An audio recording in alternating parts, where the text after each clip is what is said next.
Hey everybody, Anish Majumdar here, career coach and expert in the hidden job market. I want to react here to a story a colleague of mine just forwarded me. I think it has great relevancy for all of us here. At Wells Fargo, a quest to increase diversity leads to fake job interviews. Black and female candidates are sometimes interviewed after the recipient of a job is identified. Current and former employees say. New York Times, it's been a hot button issue. It's been getting a lot of commentary. Let me walk you through this, okay? Joe Bruno, a former executive in the wealth management division of Wells Fargo, had long been troubled by the way his unit handled certain job interviews. For many open positions, employees would interview a diverse candidate. This is the bank's term for a woman or person of color, in keeping with the bank's years-long informal policy. But Mr. Bruno noticed that often the so-called diverse candidate would be interviewed for a job that had already been promised to someone else. He complained to his bosses. They dismissed his claims. Last August, Mr. Bruno, 58, was fired. In an interview, he said Wells Fargo retaliated against him for telling his superiors that the, quote, fake interviews were inappropriate, morally wrong, ethically wrong. Now, I don't think any of us would disagree with that. As a career coach, who's been doing it for over 12 years. I've worked with people across the spectrum, right up to the C-suite, and I will tell you, lack of meaning, the gnawing understanding and reality that it doesn't really matter what I do or what my team does. In the eyes of this company, broadly speaking, we're marginal, and we're never going to be not marginal. Not having a point, it will rob the soul out of what you do, and I don't care where you start from. That's the end result. So imagine being involved in a process like this where you're interviewing moms, dads, people who, Wells Fargo is a major institution for a lot of people who are trying to get into the industry, especially. This is the opportunity of a lifetime, supposedly, right? Imagine how much preparation did you do on the last major interview that you had where you felt, wow, this is going to be life-changing? How much time did you spend away from your family? How much extra daycare did you pay for? How much time did you spend presentation, buffing up your resume, working on your interview presentation skills? Imagine how much work went into it, right? From all of these people. Wells Fargo said Mr. Bruno was dismissed for retaliating against a fellow employee. Mr. Bruno is one of 7 current and former Wells Fargo employees who said they were instructed by their direct bosses or HR managers in the wealth management unit to interview diverse candidates, even though the decision had already been made to give the job to another candidate. 5 others said they were aware of the practice or helped to arrange it. Can you imagine this? Why would they do that, by the way? And I want you to just ask yourself 2 questions as you're learning this information, right? These people are putting their butts on the line to some degree. You might have said, hey, interesting that you're doing it after you left. That to me, I mean, let's be real, right? That's a little bit like the people who are leaving oil and gas companies right now after there was a supposed whistleblower who was a woman who just retired. Yeah, well, you worked there for 20 years. You profited for 20 years and then you're way out the door. Now you're moralizing? So, take that as it will, right? I mean, there's a lot of these people here, you moved on, now you suddenly grow a conscience, right? You didn't grow a conscience when you were interviewing these poor people and shoving them on their butts, right? To save yourself and your own family, but now you do. You know what I'm saying? But I really want you to ask yourself, why are they doing this? Every company has quotas that they need to fill. Every company has pressure that is being put on them by shareholders, by all sorts of stakeholders, right? One of them is this, right? So if I can say, look, we're still making money, we're still doing exactly what we need to be doing, and by the way, we're giving all of these diverse candidates the equal and fair opportunity that they deserve, that meets what we're doing here, beautiful, right? You have a beautiful paper trail of interviews and talent, right? The only people who get screwed over are people like me and you, right? Also, I want you to ask yourself, if this is what's going on here, do you really think it's limited to just the wealth management division? Furthermore, do you really think this is the only company that is pulling garbage like this?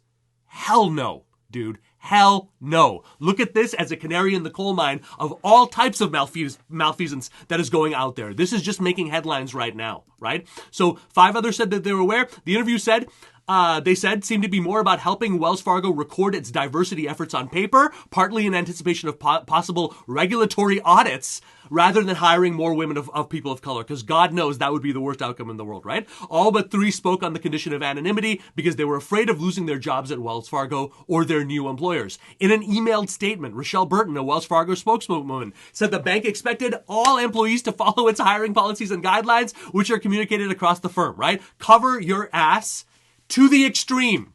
To the extent that individual employees are engaging in the behavior, blah, blah, blah, we do not tolerate it. Fantastic. Great job. You earned your paycheck, Ms. Burton. So Ms. Burton said she was aware that informal directives about hiring diverse candidates had long circulated inside the bank, but those rules were from an earlier era that the bank's current leaders had nothing to do with, she added. Most of Wells Fargo's, because, Wells Fargo has been unblemished. You know what I mean? They're like Bank of America, dude. They are innocent, It's not like you could do a Google search right now and literally come up with ream after ream of malfeasance on the mortgage side, opening fake bank accounts. I mean, how many things can we go through here? Right?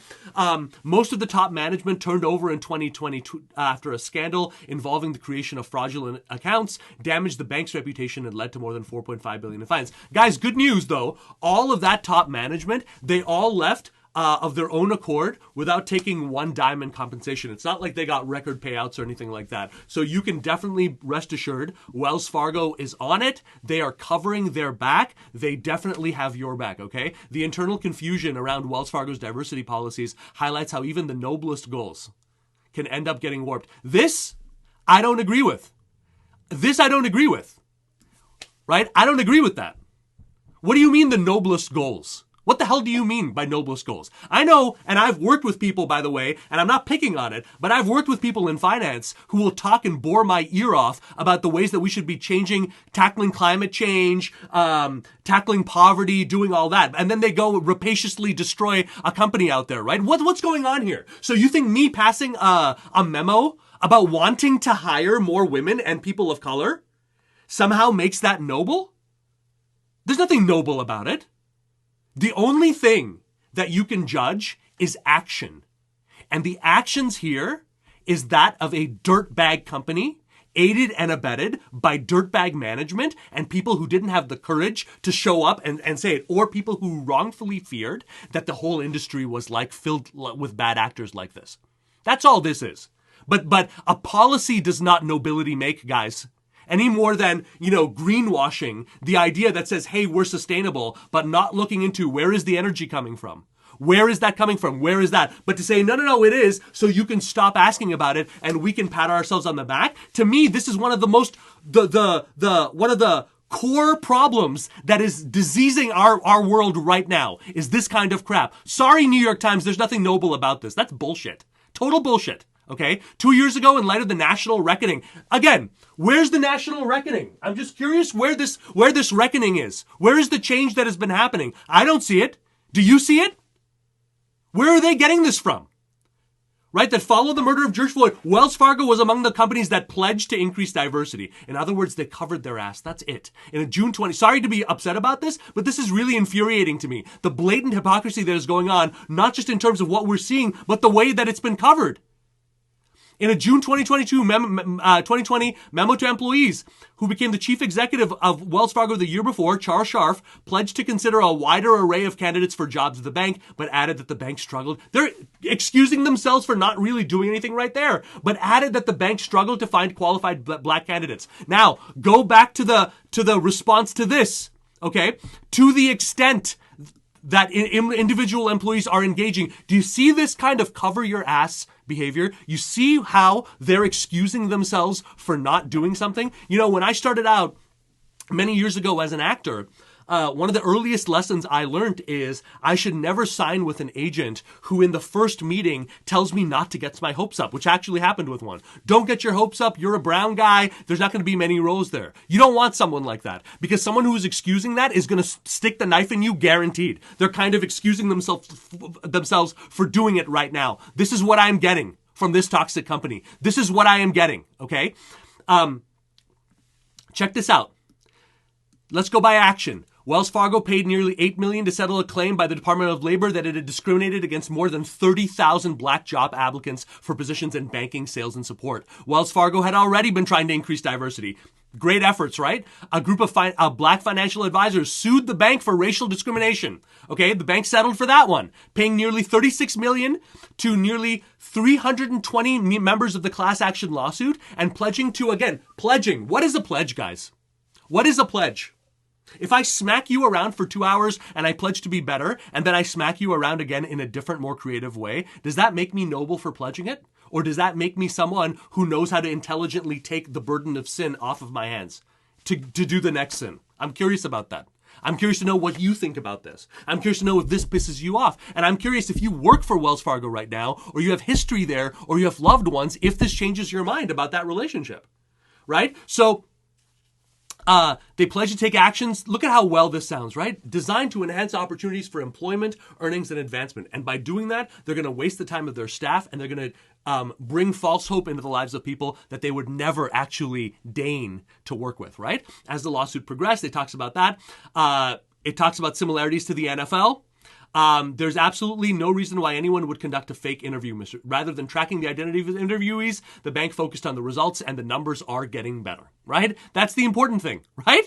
Of the nearly 26,000 people the bank hired in 2020, 77% were not white men. And last year, 81% were not white. Look, you can argue about that all you want. And you can argue and say, hey, look, it's not fair. And you could definitely, this could be a valid point. It's not fair to just artificially cram people of different races in there unless they got there from competency. But I think we can all agree that that by faking the game, by not even giving you the opportunity to compete, there's something fundamentally wrong with that, right? I mean, at least own it, right? If I'm playing, let me know that I'm playing. But to patronize me in this way, right? It's so humiliating, right? It's so damaging on every level to what you sacrifice to be there and the good faith that we assume is there on both sides. It's very, very painful. It's very hard to come back from, you know? And, you know, this has been getting a ton, you know, when will Wells Fargo stay out of repeated bad conducts related to people of color? Who knows? I despise Wells Fargo. I will never set foot in one of their twisted, scheming branches. There's too much wrong with Wells Fargo to enumerate. Gotta love Wells Fargo. Yep, first fake bank accounts opened without people's knowledge. Now fake interviews. Beautiful, right? What the larger problem here is diversity hires. Fine, but I think Anon that you are wrong about this, because this is not really a question of diversity. This is a question of lack of honesty, lack of transparency, and not treating people decently. And I'm really curious what you guys think about this. So hit me up in the comments. Hit me up what you think about this. Is this a Wells Fargo issue? Is this a larger issue? Right? What do you think restitution should be made here? Who needs to lose their jobs? What changes need to happen? And unfortunately, what do you think will happen? Guys, if you want to go deeper with me, I encourage you to pull up LinkedIn right now. My name is Anish Majumdar. I'm known as the career coach to the fiercely ambitious, an expert in the hidden job market. And every single day, I am working with leaders who are breaking out of this job search hell and learning how to generate high-level opportunities on their terms without any of that crap. If you're interested in what's really working, I encourage you to go over to LinkedIn, shoot me a follow. Keep the questions coming, guys, and do something about this. Let me know what you think.